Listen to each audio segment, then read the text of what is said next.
Welcome in, dubbed and confused. What fucking episode is this? What are we on? Episode 25. Here we go. Should have had that ready. Welcome in. Idiot. Welcome in. This is an absolute banger of an episode. I mean, there's no denying it. This episode's gonna rock. We've got final episodes of the season. I think like 5 separate ones. Not the one we actually need. I cried at least once.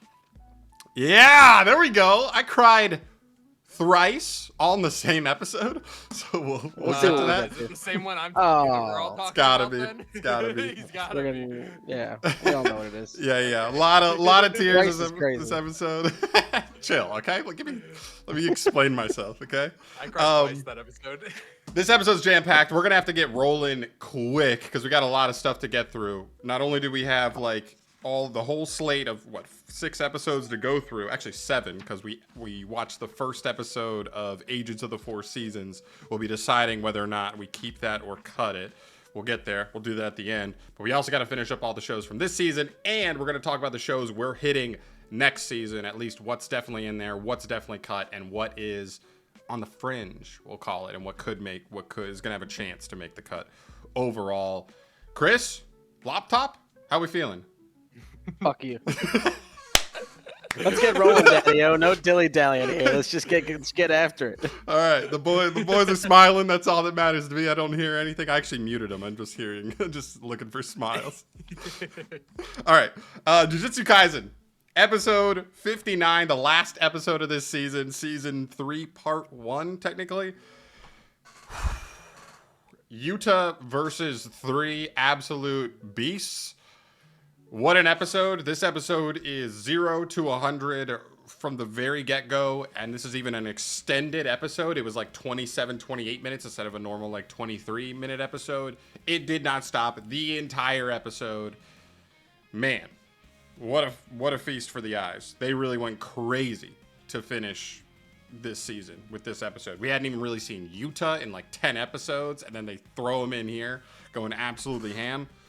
Fellas, how we feel about this episode? You boys know how I feel. I rewatched this episode 3 times. That's so crazy. Hour and a half of his life went to JJK this week. Man's the type of guy to just grab a pint of ice cream and eat the whole thing in one sitting. Yeah, it is. This is glutton. An absolute glutton. And grab 2 more because he liked the flavor so much. Can't just go half baked. Oh, this episode was fantastic, though, all around. The action was beautiful. I mean, couldn't get better. You had so many like interesting villains, so to speak. I mean, it was really just beautiful all around. There's no other way to say it. Yeah, I feel like the show's starting to get dangerously into like Dragon Ball type power scaling. Like, why? Like, is it because did they intentionally send Yuta out here because this is where stronger people are, or like the 2 dudes that he's fighting are just crazy powerful? Like, fucking lady, that chick almost had like Luffy type powers where she can just like manipulate the area around her to like turn into jelly, or basically, pull the rug out from people even though it's pavement. Right. These are some crazy powers that he's going after.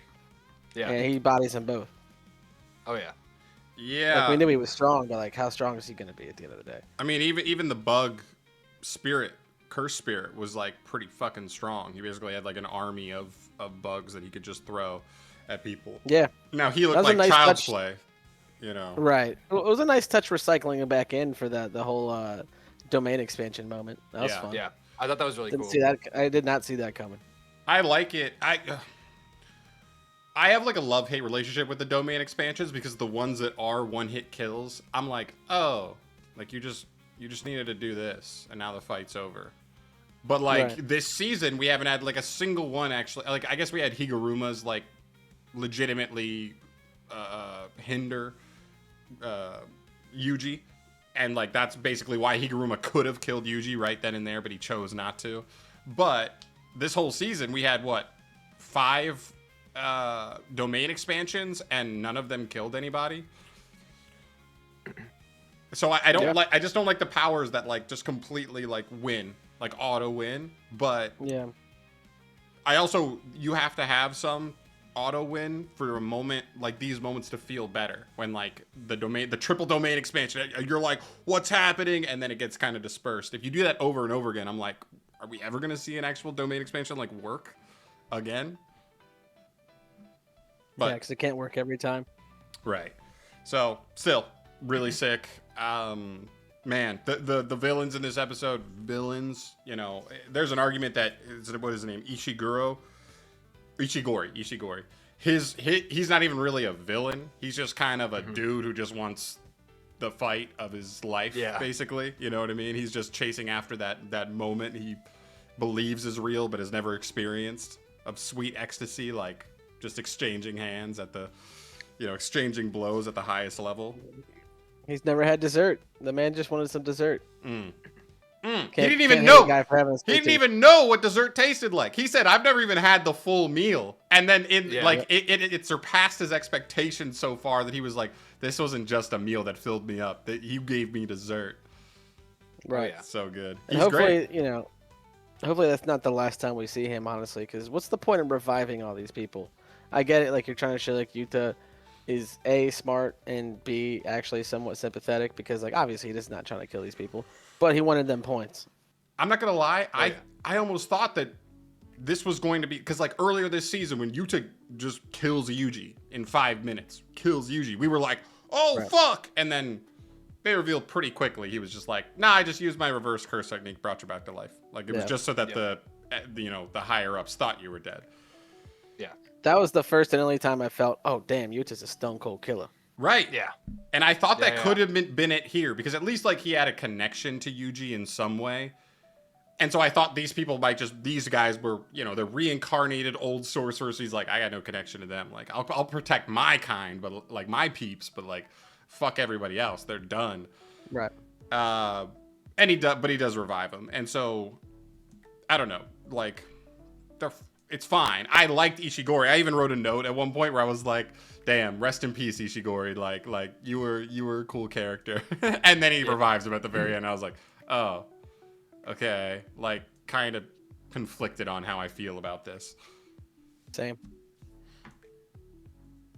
Man, I mean, everything was killer in this episode. We touched on it. The animation was insane, start to finish. The choreography for a lot of the fight is super sick.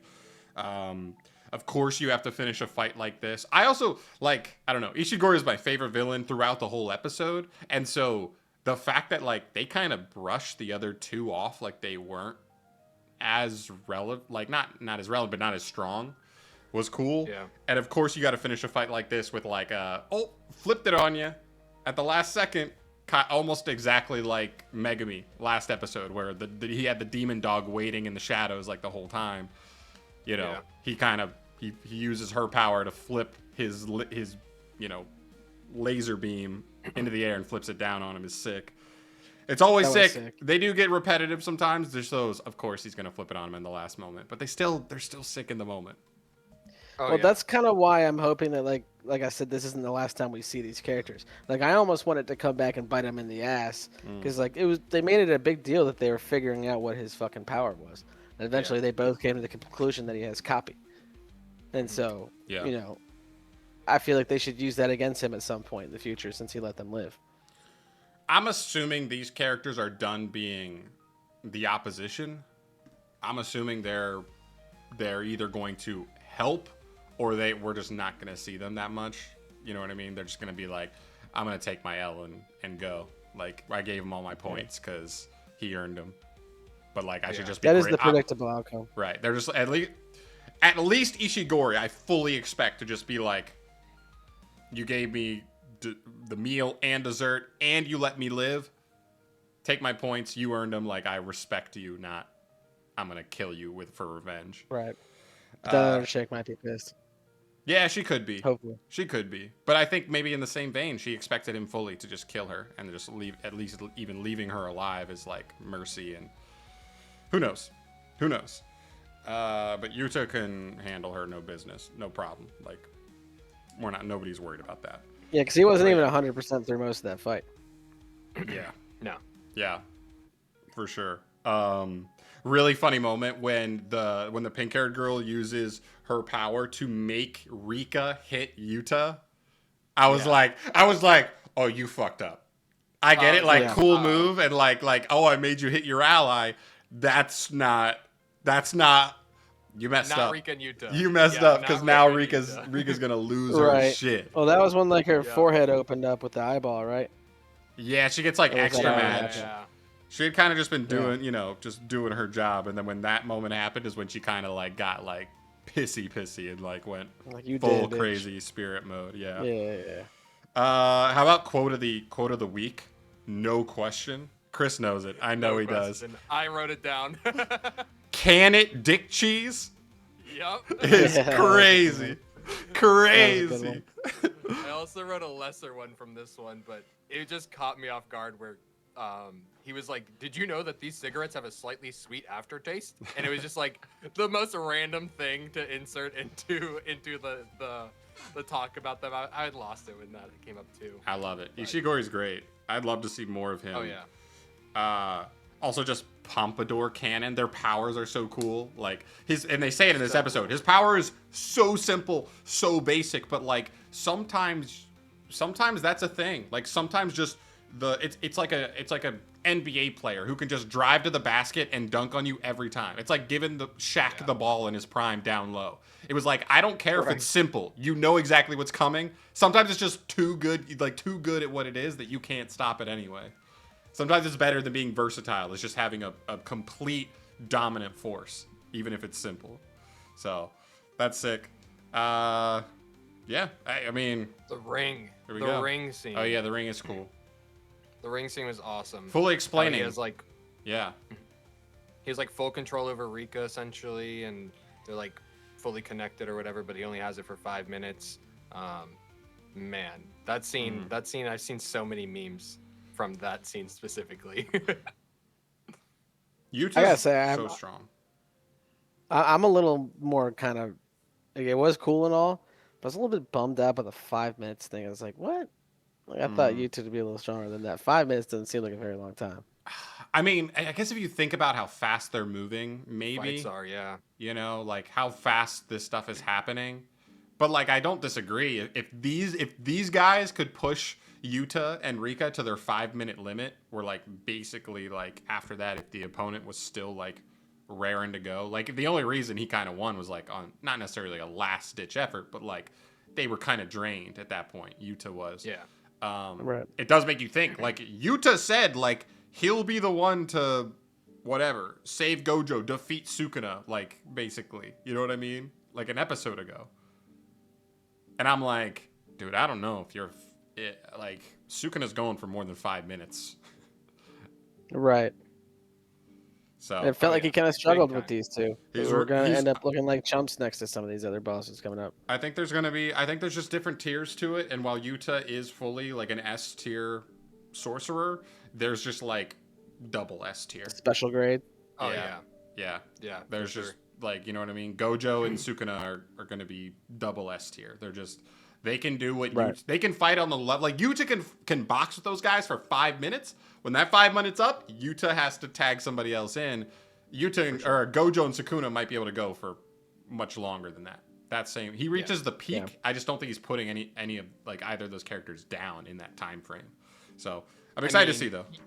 Don't forget, Yuta had to kiss a bug this episode.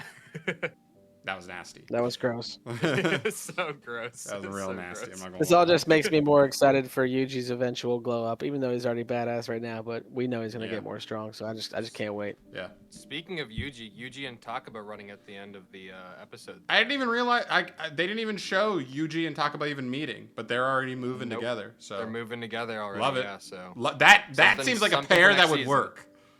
Oh yeah, Yeah. that's gonna be a good Oh, pair big for time. next season, Especially for sure. since dude, you know what I think is possible is that Yuji might be the only character in the verse that might actually find Takaba funny.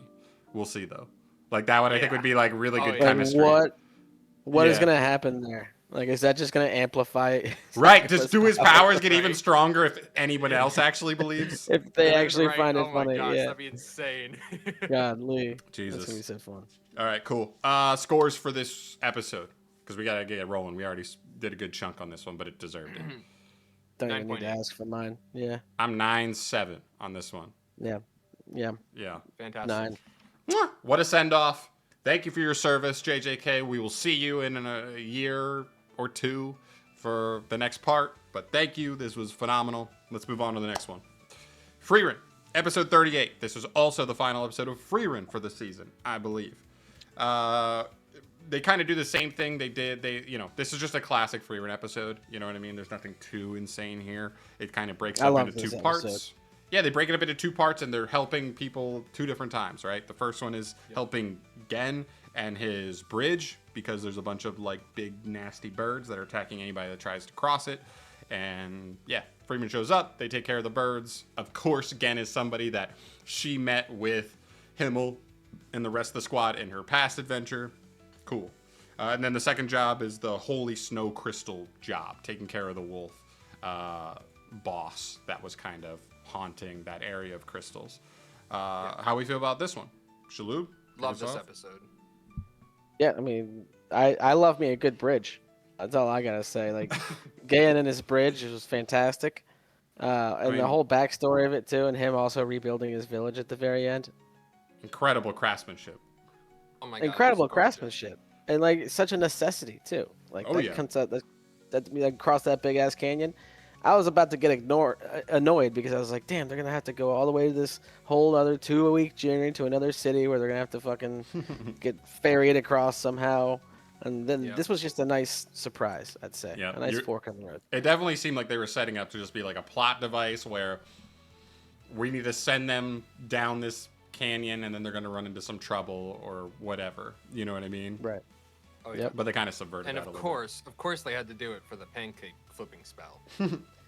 I love how they just went so fast over it, too. It was just like, what do you got to pay? He's like, here you go. Which is yeah. It's so right. Like, it's Pokemon-esque. We're in, like, after the first couple seasons of Pokemon, everybody on the planet was tired of Team Rocket. Team Rocket had to have had, like, the lowest approval ratings of, like, any fan of Pokemon. Like, I hate Team Rocket, get them out of the show. So they started just making it so Team Rocket would show up and they get blown away in, like, 45 seconds. They stopped making, like, full Rocket episodes. They would just show up and get blown away. Cool. They were in the episode. There's still characters that we want to be constants, but we can mow over it now because we know the drill at this point. You want to know what spell it is, but we don't need to go through the whole rigmarole of bartering and all that. It's real quick. What do you have for payment? Done. Yeah, I really like to see like Fern, how like excited she was finally for like one of these spells, because you could see it in her reaction. She was like so eager. She was excited about that one. Yeah, and then she like pump faked. She was like, yes, like we're gonna do the mission, like we're getting the spell. Like, I loved it. Yeah, because of all the useless spells, like that one they could actually kind of use for all of them. And especially because he was like, I have all the ingredients too, so we can just make this as soon as we're done. Yeah, like, yes. That's great. I love that. Yeah, so good. The fight with the wolf was pretty sick too. I mean, you know, they love to just throw one of those in every episode now. even the like just kind of somewhat repetitive episodes of like, oh yeah, we're helping this group now, we're helping this person now. They still are gonna throw in a kick-ass monster fight. But it also tied in like how much they've been helping the countryside while they've been there. Like the only reason that those knights are even traveling around is because of how much they've helped in the last couple months. Yeah. And Freeman acknowledged that as they're running away. It's like, oh yeah, it's nice to see how far the plateau's come. And then that's what makes the very end of this episode even more beautiful to me, is because like they go through that like little montage of them helping everybody throughout the season. It's just like, hell yeah. Now it's like making me think like, yeah, cool. This was for something. Like they didn't forget all those what felt like meaningless episodes. Definitely. Absolutely. What about the ending? The ending of this episode set up for next season.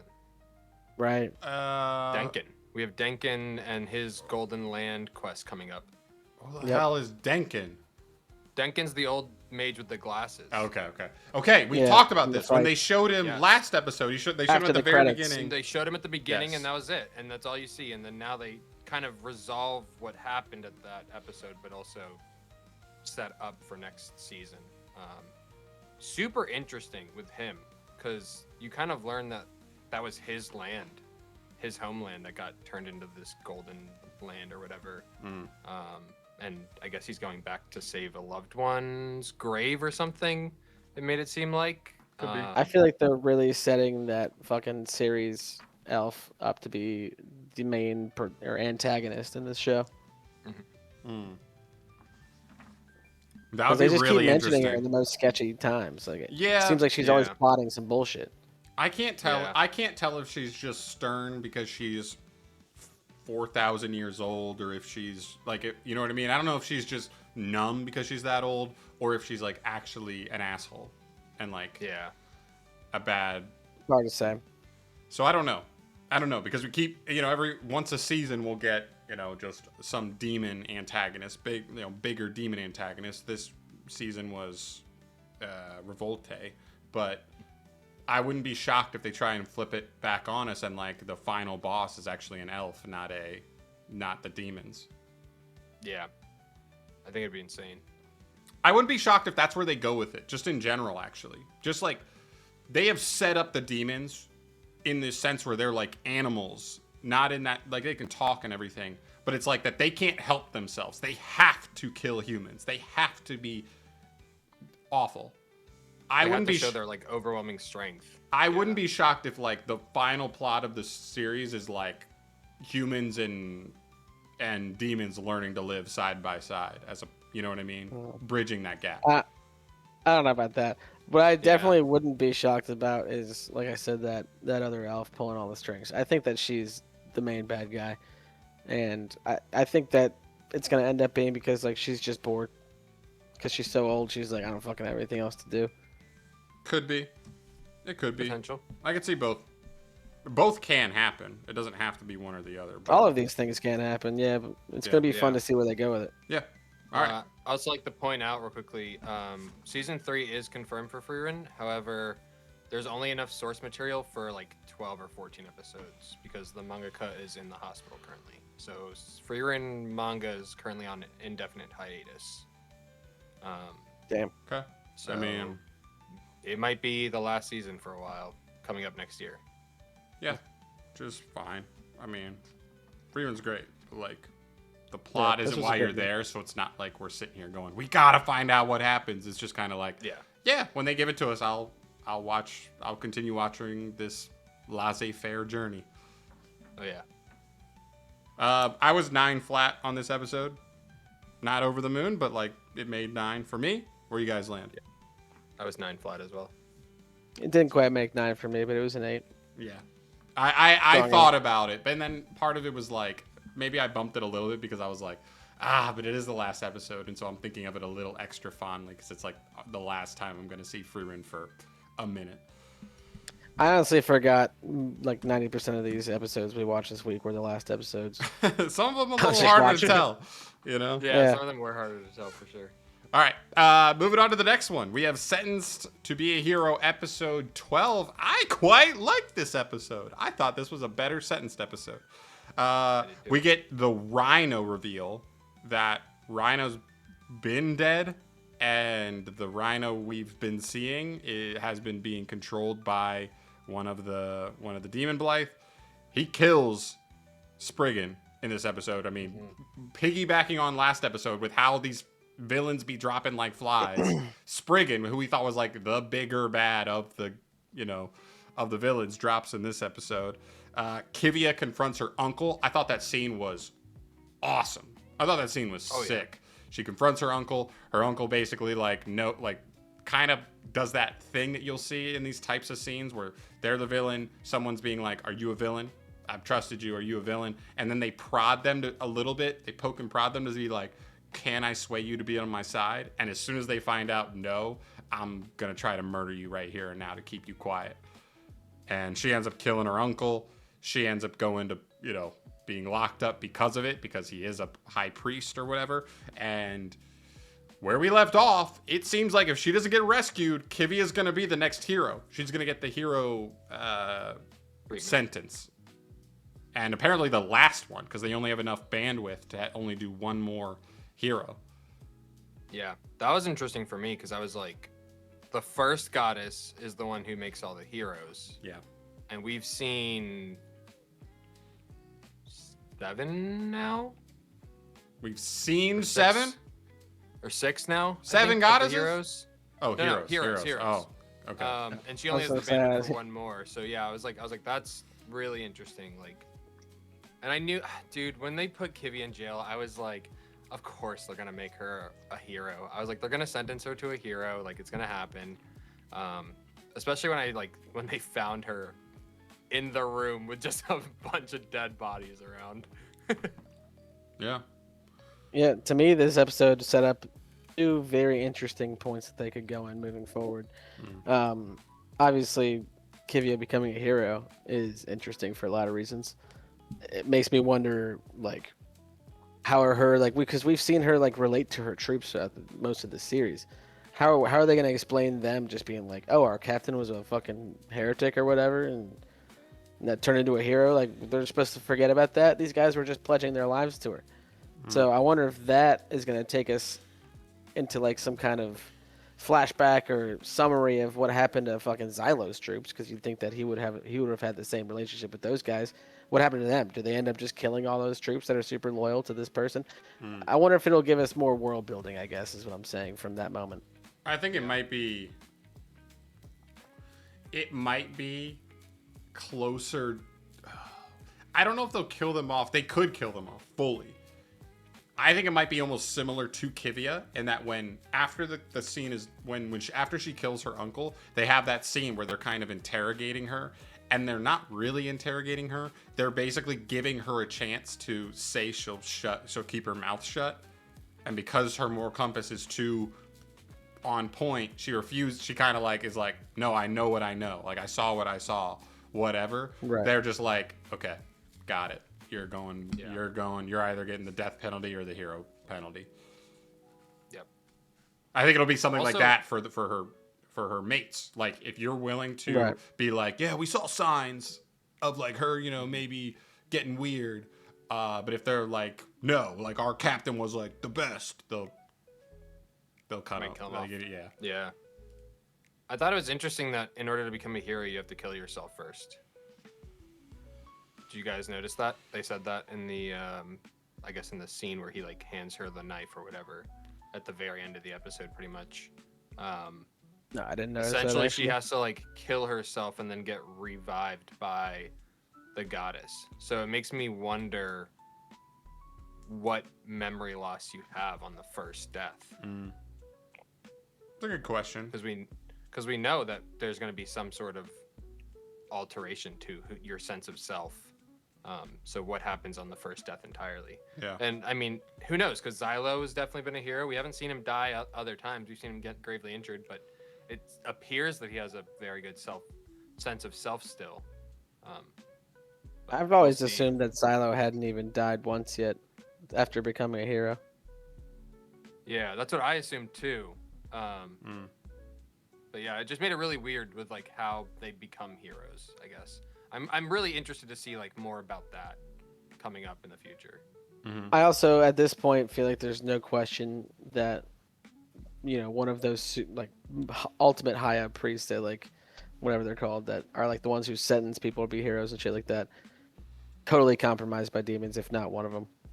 Oh, no doubt. Completely agree. I mean, we already thought that from the beginning, but like at this point, it's almost confirmed. But I guess why do they have like pals over their face to like cover their whole face? Like we've noticed because they got demon ass faces. Yeah, all the demons have like weird eyes and stuff too. So the weird part to me is like, where are we going with this? Because like, why are they reviving strong fighters that they could have killed to then fight their own army? You know what I mean? If they are on the other side, that's the part that confuses me a little bit. You know what I mean? Wouldn't you just want to kill them so that way Xylo's just not around to just decimate your army time after time? You've lost 7 demon lords to Xylo in 2 months or whatever it is. Unless it's just like a confidence thing, like maybe this is just their first wave of like chumps. They're like, oh, they ain't even got nothing on the demon army. True. I mean, we saw that whatever the demon taking over Rhino is Puck Puka or whatever. Yeah. I mean, we saw him just absolutely obliterate Spriggan. And Spriggan was terrified of him too.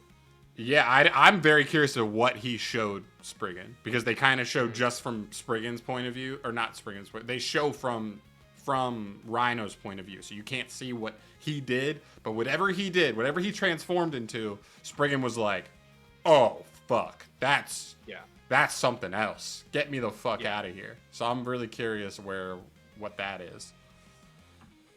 We also We get already to see. know there's a hierarchy to demons as well, or the blights as well. Yeah. So that's Yeah. like, Yeah, that was could confirmed be in the something last with that. episode. We yeah, it could be something with that. Yeah, yeah, yeah. We'll see.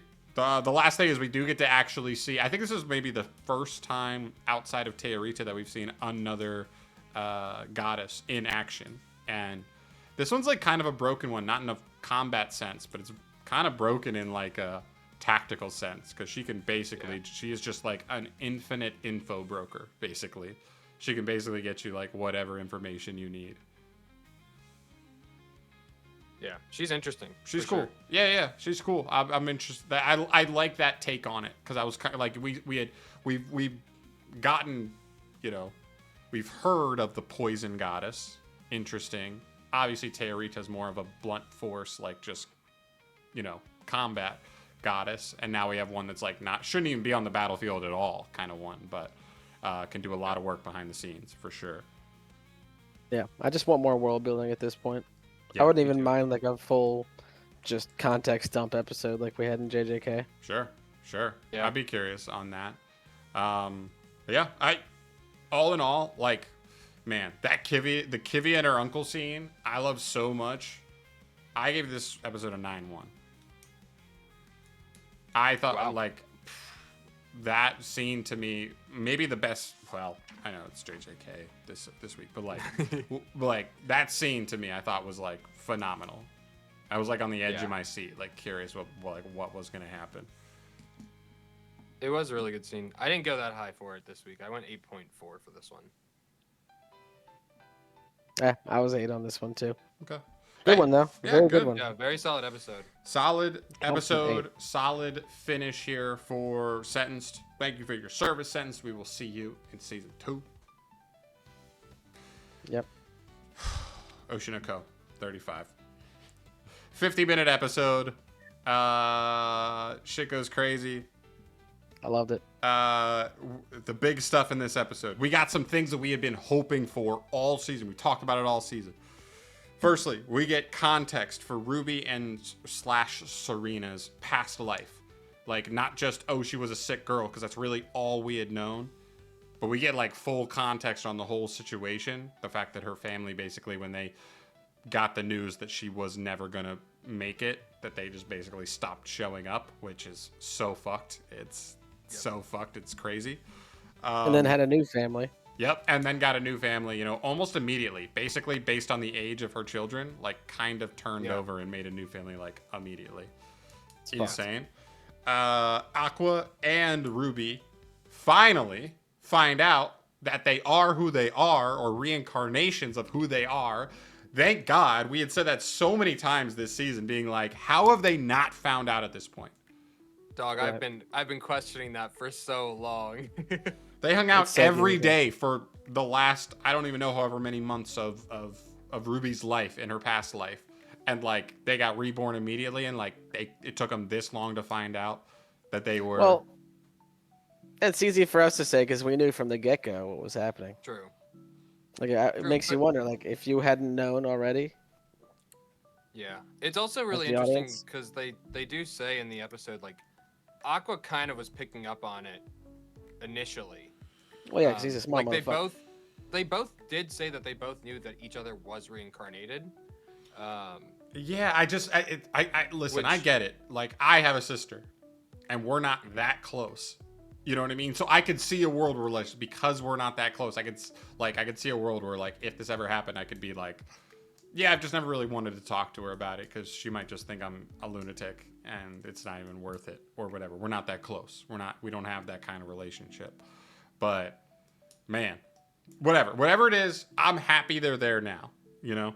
Yeah. And then the last, like, third, this episode was kind of broken up into 3 parts, I feel like. The first was Ruby's backstory and how, like, her life was truly while she was in her past life.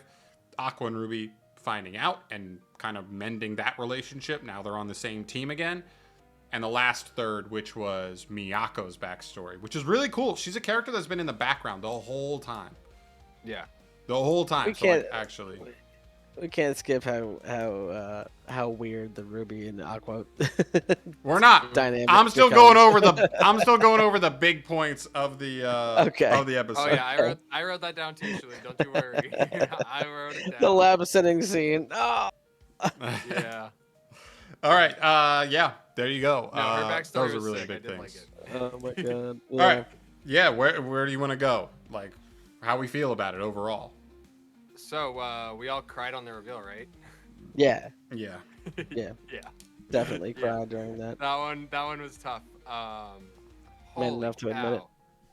Oh yeah, I mean, man, it was so brutal just seeing Ruby like break down like that, and then when Aqua finally was like called her Serena, and she like kind of lost it. She was like, "What do you mean, Serena? Like, how do you know that name?"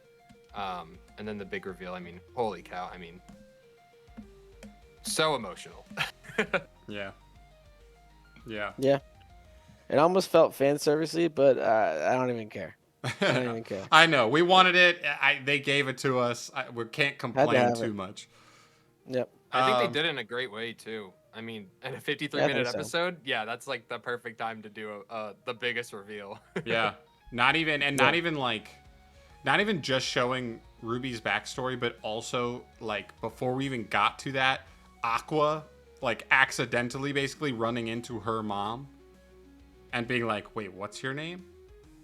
And then him talking finding to out. her, like him prodding Yeah. her about her life and being like, "You absolute scumbag."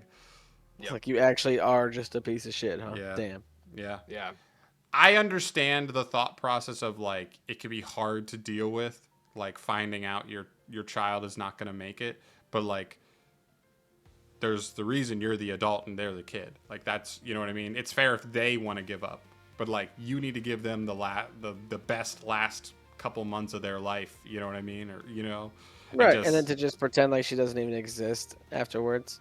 right. Like when she showed Yeah. him like pictures of her family, and she didn't even exist in those pictures. Yep. Yeah. Yep. I It's also fucked. thought it was like stupid because they were like, oh yeah, well the mom was in an emotional wreck or whatever, and she was like kind of dissociating, and I was like, I don't give a fuck. Like, she's still a terrible mother. Like, Right. I'm sorry. Like, you show up. Like, if you don't, then you're not a parent. Like, Yeah, it's hard. ha- Being a parent's hard. Like, Yeah, I don't it know. is. No excuse. Also, I love them touching on this point.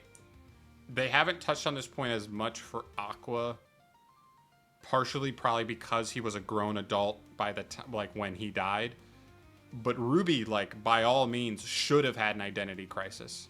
You know what I mean? Like it makes sense, like how her last life was to what her life is now, and they touch Yeah. on that in a good way in this She's basically episode. the same age. Right. Now she's like the same age as when she died, and like she's still like I'm still not myself. When I was everybody looked down on me like and like gave me puppy dog eyes because I was, in the hospital. And now I'm still just trying to be I's, the second coming of I. It's like I've still never been myself kind of thing. So I thought that was cool. I thought they did a good job with that. I like Miyako's backstory as well. I did too. I liked her backstory a lot.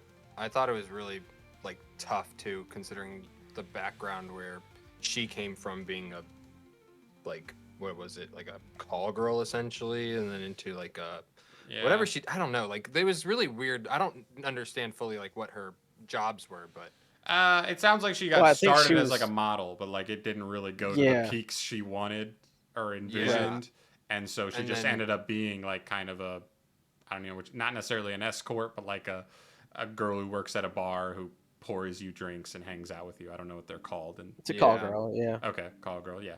There you Yeah. go. But yeah. I mean, I felt like that was kind of predictable to a degree. I almost would have thought that she was gonna be like she was also like a try to be model idol type thing, but I think yeah, she I might don't have know. though. I think that's kind of the idea. Is like she Yeah. had like that was her dream. She just had to start by just being pretty and being a model, but like eventually work up to that level, being like a legit actress, performer, whatever. It just never even got really that close to it. Yep. And then Aqua orchestrates the meeting with Homeboy at the Love bar. it. I love how she just chases him Oh, down so and kicks good. his ass in the Yep. street. Throws a shoe in his head. It's so good. It's so good. And then he's just in the corner of the fucking office as the fucking janitor. Janitor. Right. What's his name again? Good. I wrote it I didn't down. write it down. Saito. Saito. Saito. Yeah. That's a funny little thing going on there because they're kind of like they're more like aunt and uncle to Ruby and Aqua, but like she says it here that like she's kind of considered herself their mom for, you know, obviously. Oh, she the got last real 15 possessive years. about it. Yeah. In this episode. She did. And then there was the cherry on top at the end of this episode. The very last like scene. You get the child actor part. Yeah. Oh, I thought that was that was so awesome. good. I love that because Same. it's been such a background like bullshit. Like, what's happening? Like, do something with it or don't. Like stop toying with us. Like, they keep showing this clearly like, you know, omniscient being or whatever this girl is. I don't even fully understand like what He she finally is. asks her. He's like, "Are you a god?" And she's like, "Well, it depends what you define as a god." Right. Yeah, and she also says that yes. this Alright, so you're a body is fucking a god. vessel. Yeah. Yeah, she says this body is a vessel too, which like threw me for a loop. I was like, a vessel? Was she also reincarnated? Was she not reincarnated? Is she a god? She's a god. She's got to be like some sort of deity, but like I'm in the realm. That body is real. I'm in the realm of like this god almost as like because they thought it would be fun reincarnated Ruby and Aqua because like she just witnessed what happened and she thought like it would just be fun to see how they like what they do. I almost feel like it was more of a, oh, that's sad. Let's make this happy because that'll be fun. I don't know. She seems pretty numb though. That's my only thing. It'd be one thing Yeah, if it was she like a seems soft dark. like spoken. She's just No, kind of like, she so said- what are you gonna do? Like She said she'd be happy if it ended up happy. yeah, but I don't. I'm not gonna discount what your hypothesis, but I'm not in there like that. I'm not deep in on that. I feel like this show hasn't been dark enough yet for it to end dark. I think so. Okay. All right. Listen, we got incest going on. We got the start. We got the beginnings of incest going on. Nobody loves that. Oh Yeah, no! really weird. Now, the real tough part is how is Ruby gonna handle it when Aqua and Kana inevitably get together? Yeah, that's gonna be the interesting part for sure. Especially How's 'cause the seeing world Kana's gonna handle reaction. Yeah, that, How's the world gonna handle it when Ruby and Aqua just get together? Because he made a promise. No, He made a promise. it's true. They did make the promise, and that was weird. you know. Yeah, but you know. That was weird. And He she brought groomed it her. back up, and she brought it back up. That is weird. He It was is an weird. adult. Yeah, but okay, It's I weird. think he did it though, like, because he Like an knew she was innocent good. He knew her Yeah, prognosis. like he didn't think he was gonna die and get reincarnated as her counterpart, but at the same time, he was like trying to ease a broken soul kind of deal, you know? Yeah, but like, what if a miracle happened and she got better and they never got reincarnated? Well, then you move. Well, then they Out wouldn't of be the fucking country. siblings, and then we're good. No, because she still would have been a child and he I groomed know, her. I know. 16, baby, Uh, 16. Let's Play say the waiting fucked up. game. Is it really 16 in Japan? Jesus Christ. That's honestly so, might be yeah. on the high end. I don't know. It's Japan, you know. I don't actually know what Japan's laws are. They're wilding out there. Yeah. Okay. Yeah, we've kind of gone through everything. Is there anything else anybody wants to add before we move on? No, I'm good. Okay. What are our scores for this episode? Easy 9. 9.4. 9-2 Easy 9. on me. Yep. Great episode. They basically just combined 2 episodes, and I thought if they were 2 individual episodes, it still would have been 2 9s, you know. So, Yeah. yeah. Great end to Oshinoko. Next season should be the last season for Oshinoko. It should be Yes. 12 more and basically done. Yeah. That feels right. Yep. Feels like we're getting there. And we actually they're basically starting filming. Like they're gonna start Yes. filming next like at the very beginning of next season. So we'll see how that goes. All right. Trigun, episode 12, Trigun Stargaze. We wrap up the series here. Man. It's all over in 10 minutes, and then the last 10 minutes is, just BS. I don't want to say BS because for series that I do appreciate, I like the closure of getting like a 10 minutes on the last episode showing how everything turned out. The problem is I don't appreciate this show. So that last 10 minutes, I'm like, you could have just made a more badass fight down the stretch, but you didn't. Yeah. See, I don't have the nostalgia factor that you boys have. I didn't grow up on this show, so. Well, I didn't either. This whole. Yeah, neither did I. I watched it for the first time like a couple months ago. Oh, how did that happen? We knew this was coming out. Yeah. So you went and watched the old shit to prepare for we this? pre-planned. Yeah. Maybe that's wise, because I never watched the old shit, so the new shit has all just been mostly a bunch of hoopla to me. Yeah. A series I could give or take. Yeah, Mostly take. How do you give, feel? I mean, How do you feel about this one? We can kind of wrap through this one pretty quickly. Yeah. Overall. I mean, this was a 6 out of 10 for me. Yeah. Yeah, I Like, gave this on the one a higher end 6.6. for this series. On the higher end for this series lately, but Yeah. yeah. I gave this one a 6.6 for the episode, and for the series as a whole, I also gave a 6. So. Yeah. Series as a whole is like a 5 for me, I think. Yeah. I'll never rewatch it for sure. No doubt. No I'd reason rewatch to. original. Yeah. But I We might go wouldn't back rewatch and do this that. one. A real quick question. Why did the earth turn green when Knives died? Because the plants They interacted spread- they with each spread his other and then plant- made yeah. an oasis. His And now seed. the plants can grow. He spread his Es- seed throughout the planet. Essentially, where he died is where the oasis kind of starts, and now they can start like terraforming the land. Essentially, Bunch of hoopla. he dies to save the planet and make it a world where plants and humans can interact together, and Vash no longer has to feel lonely. There's no ifs, I wanna ands, or be buts. so much. There's no ifs, ands, or God. buts with this series. The Stargaze and Stampede. Dude. If the execution had been better to this point, and we were just actually like enjoying the episodes week to week, I feel like we wouldn't have hated this episode. But the problem is like, if you're not gonna like actually show me something like really fun and impressive in the last episode, if we haven't really been like over the moon for this show up until then, it's not gonna hit. So yeah. There you go. Yeah, I got nothing. I got nothing. No, for this show. one we can move on. Whatever. I gave this episode a 7, flat. What about? So you said, Shalhoub, you said 5 for the series overall. Yeah, 6 for the episode. Okay. Yeah. Chris, how about I for the was a series 6. overall? I was a 6.6 for the episode and a 6 for the series. Yeah, I think I'm okay with that. I think 7 for this episode. I'd give it a 6 overall. And as we've talked about, 7 is kind of that benchmark where we're like, I'll watch something if it's above a 7. If it's below a 7, it's not really worth it.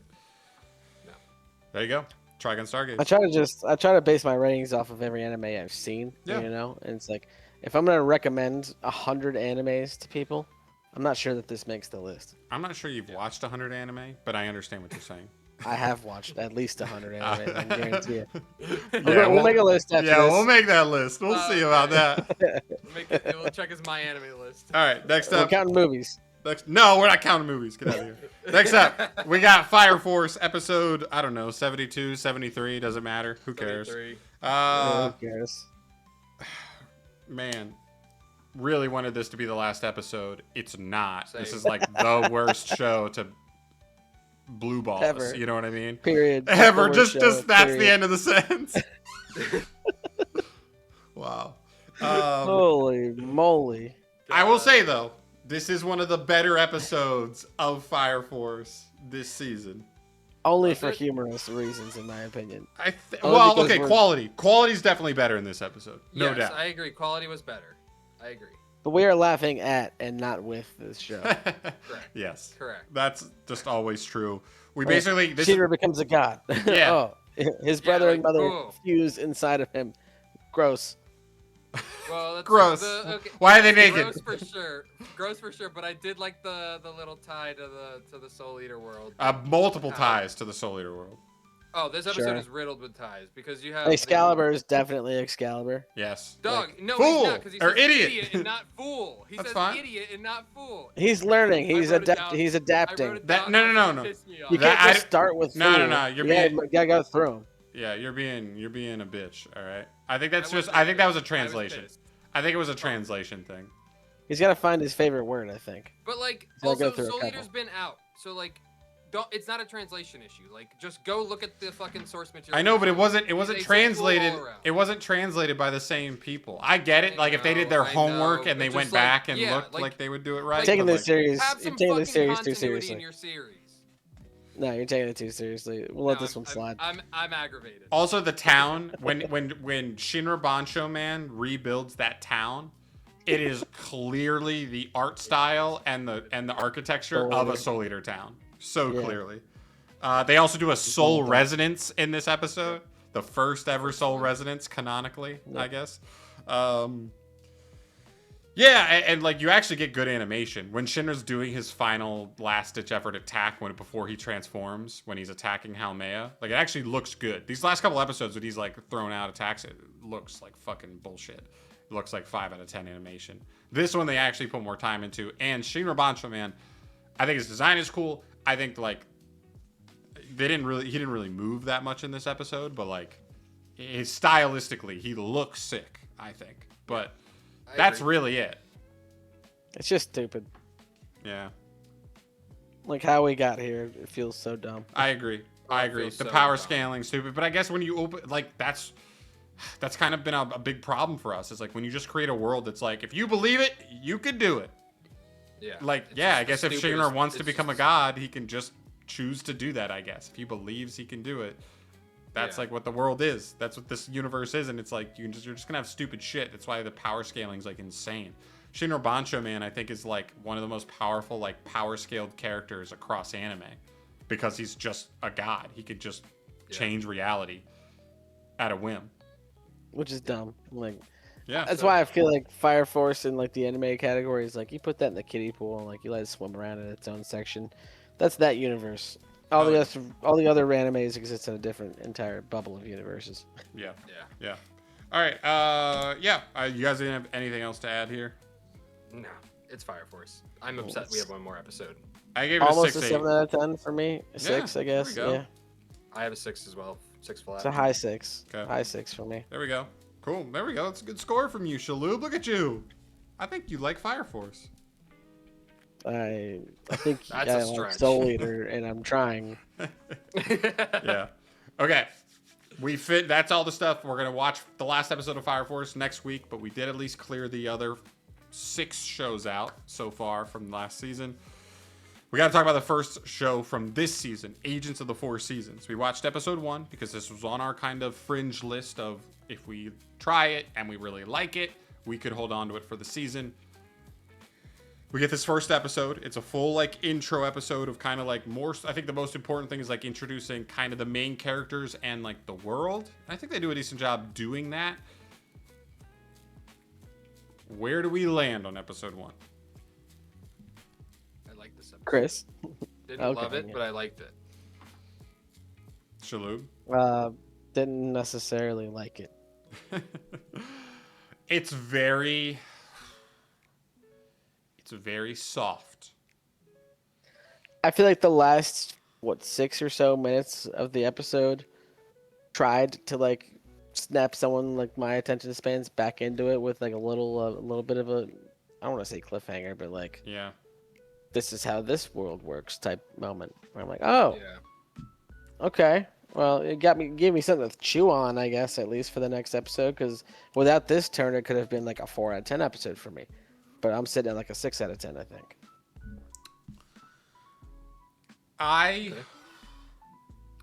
What's interesting is like this show to me is almost like the opposite of Tojima in that Tojima on paper is ass. Right? If you're like, how's the animation? How's the art style? How's all the stuff? You're like, yeah, mid in a lot of categories and like straight up probably below average in animation.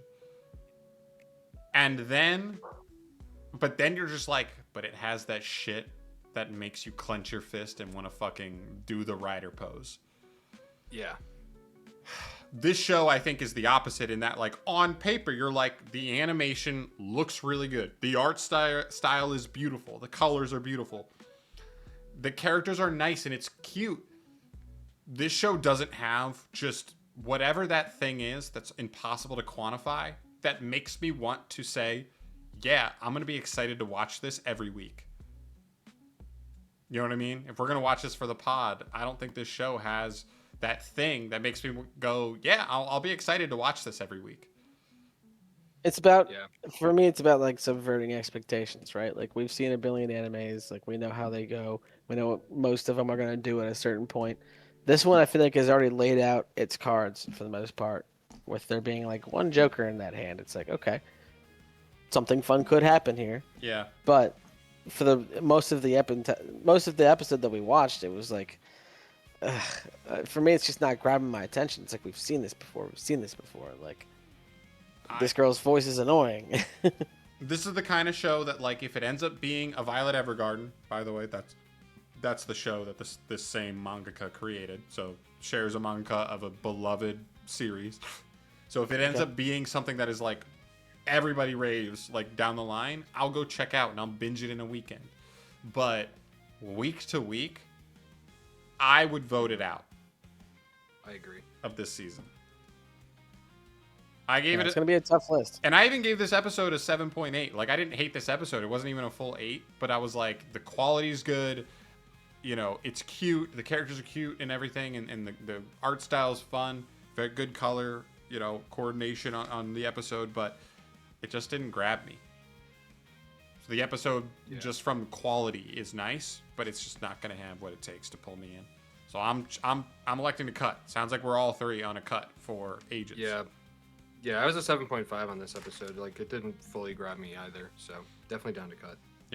Yeah, I mean, if one of you wants to watch the next episode and see if there's any more personality to be squeezed out of it, I'd be willing to listen. But yeah, it's gonna be a Chris thing. Yeah, it'll be yeah, if anybody watches it, it'll be me. Okay. Yeah, we'll leave it to it. Now, for maybe the most exciting part, I know we kind of like talked about some pretty exciting shit, but like to me, one of the most exciting things is that this episode gets to combine the finale of some of our favorite shows we watched last season with like what we're gonna watch this new season. So they're new, it's fresh, it's exciting. Once you get to the back half of a season, some of those duds start to wear on you. Trigun, Fire Force, they really start to wear on you week to week. So this is gonna be fun. All right, so we've got 5 keeps already. We've got a handful of cuts that are, I'll just mention some big name stuff that, just to mention to people, we're not watching them, even though they're big name and you might be a fan of them. And then lastly, I'll mention the maybes category. Just a couple shows that we're going to start. If we like them, they could make the cut. And if not, in the can. Kind of like Agents of the Four Seasons. All right, so for the cuts. ReZero. We're not watching it. Brutal watch. Just an absolutely brutal watch. You've got a super heavy dialogue show that has 29-minute episodes with no opening or ending in most episodes. So it's just fucking horrible. And to be honest, it may not have been bad. It's not horrible, like not horrible as a show, but just horrible in terms of, we looked at this show, we thought like, oh, should we try and catch up on ReZero for this season? Tried it, killed me inside. I love the first season. I do love the first season of ReZero. Yeah. But I couldn't even get halfway through season 2. Like, it's just... I made it roughly halfway through, and I was just like, it is draining to watch these episodes. Yeah. And I think when you have a show where the stakes feel a little lower just because your MC can just always reset the world and come back, it makes the stakes feel not as high. And so those high moments of emotion that hit in season 1, they're just going to hit a little bit lower the further and further you get into the show. So we're skipping ReZero. Slime. Reincarnated as a slime. I don't think any of us have started it even. Nope. I've always heard it was good, and I've never tried it. Here's my thing. I have, and it's not the isekai for me. Yeah, I've heard it's good. My problem is, outside of like Mushoku Tensei, I'm not sure there's another isekai that I would actually be like, I love it. Mushoku Tensei might be the only isekai that I'm like, I love it. Yeah. And I'm like, if you're not that, isekai is just kind of... I don't know. I love Overlord. I'm not gonna lie. I do love Overlord. Never Sure. started it, so I couldn't argue against it or It's great. I love me a good power fantasy MC. So like, Yep. guilty as charged. Dr. Stone, I believe this is like the final season airing this season. That's cool. That's a show I plan on watching at some point. But Dr. Stone kind of hit like a weird, like almost Fire Force-ish wall. Not in terms of quality or whatever, but like I'd heard that. not that many people are like watching it. You know what I mean? Remember when we were looking at Fire Force coming into this most recent season? We were like, Fire Force is kind of rated kind of low. Like not rated, but like in terms of how many people were going to watch it. Like how many people were like had it bookmarked, and it was like low. We were like, what? Like we get it because we don't like Fire Force that much, but I thought a lot of people liked Fire Force. And it was not that highly like sought after this final season. Dr. Stone's kind of been in that. It's not that like sought after as much anymore. I think Yeah, well, part of the that issue could be with Dr. repetition. Stone- Yeah, exactly. That's what I was gonna say. The issue is it just got too repetitive. They did a lot of the same gimmicks over and over and over again. Yeah. And when you see that for 3 whole seasons straight, you're like, I'm dropping the show. And that's what I did. Well, I just think you have a story based on, oh no, we've hit another wall, a civilization wall. Oh, main character's just gonna come up with a new invention. Not invention, but like a way to make a modern day tool out of sticks and shit. And it's He's gonna, Jimmy Neutron. yeah, exactly. He's just gonna Essentially. Jimmy Neutron his way out of every episode. We're gonna run to a new obstacle. He's just gonna brain blast his way through it. So Yeah. when it's Him and Goddard. borderline 100 episodes, that's when it starts to run thin. Classroom of the Elite. Don't even know what it's about. Never been interested in it. I know that it has a bunch of seasons. I know a lot of people are like, watch it. Not really even that interesting to me. Easy skip. Wistoria.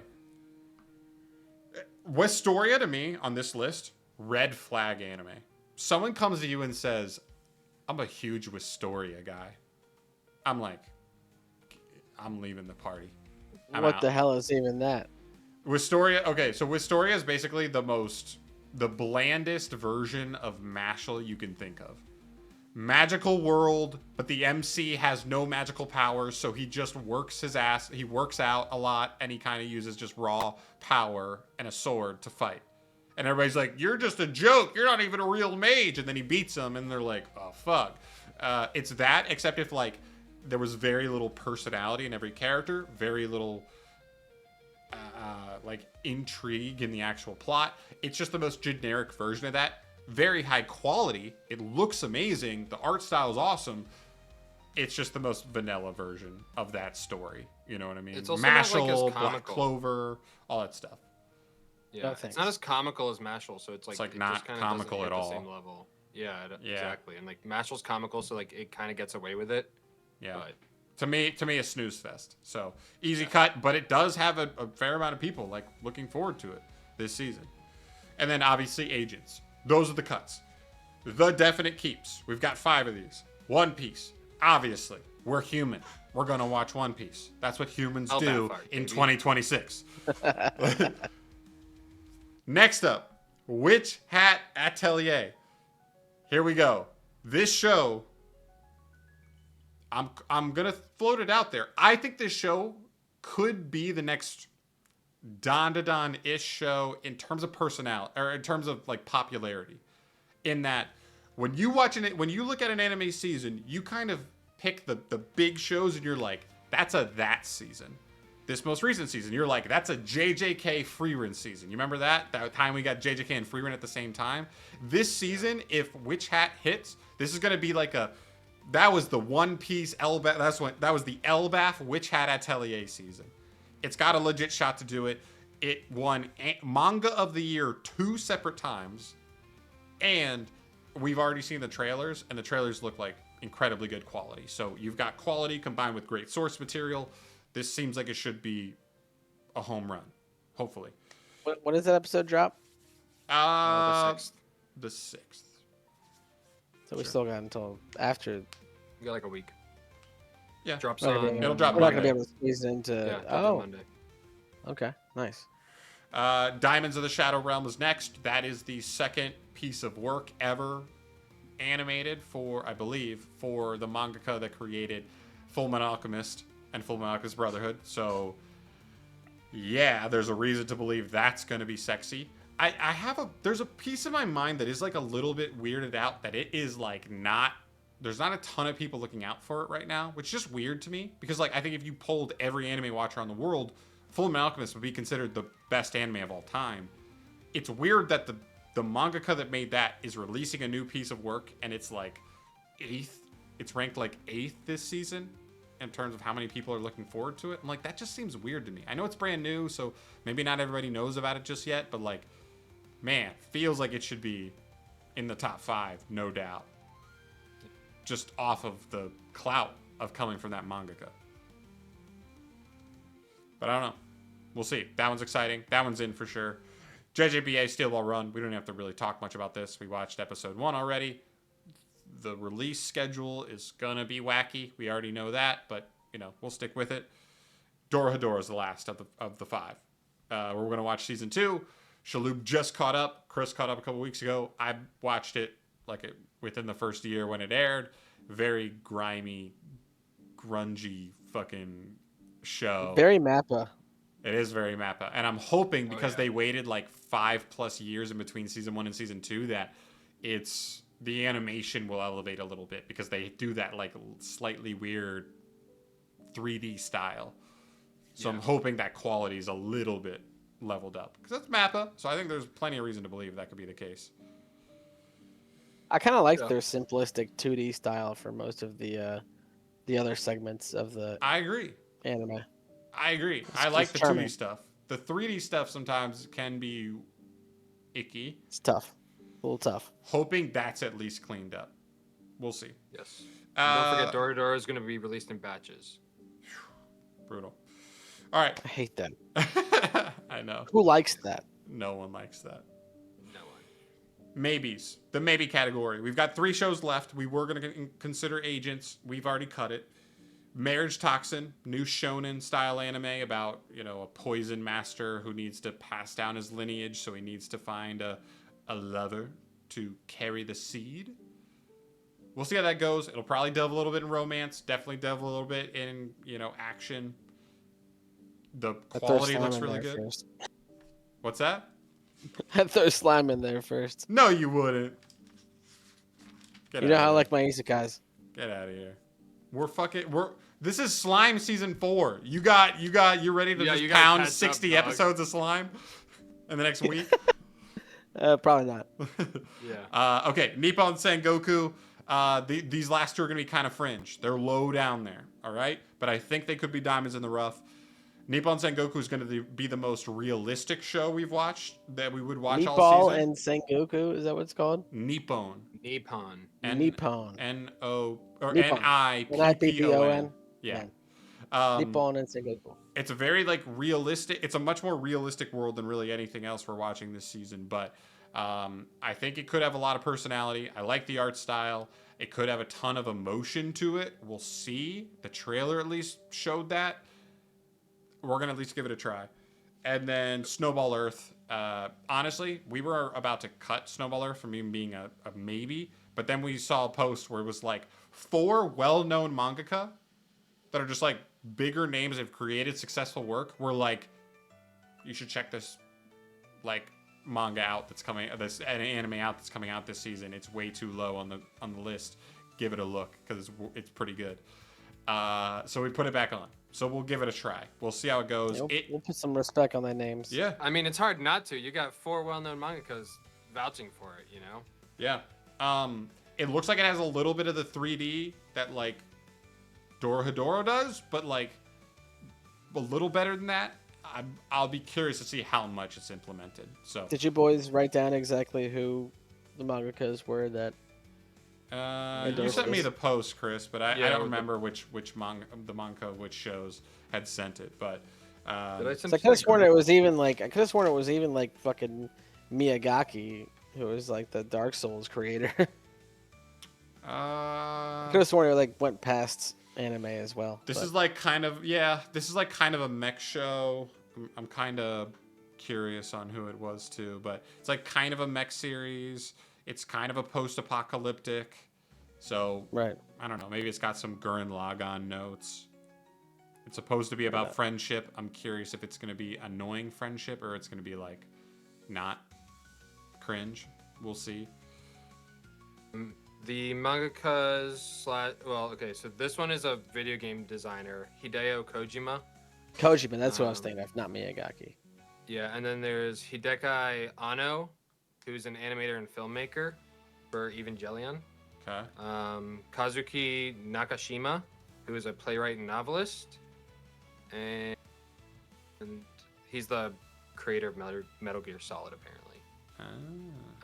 Well, him and Kojima were. And the writer of One Punch Man as well. The writer gets credit. Okay, that's good. He's not an animator for One Punch Man. He's a writer. Nothing to do with the animation.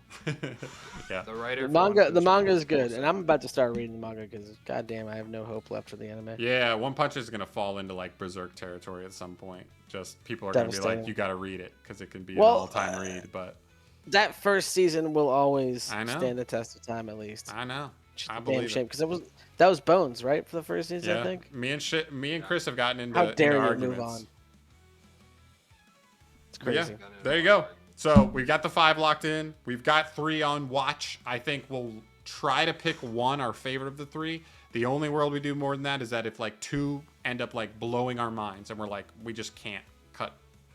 We have to keep 2 of them. But otherwise, our goal is to get to 6. We'll see how they go. So yeah, that's the pod for this week. Thanks for hanging in a little bit longer because we had to go through the spring 2026 slate. Thank you so much for watching as always, though. Bye-bye.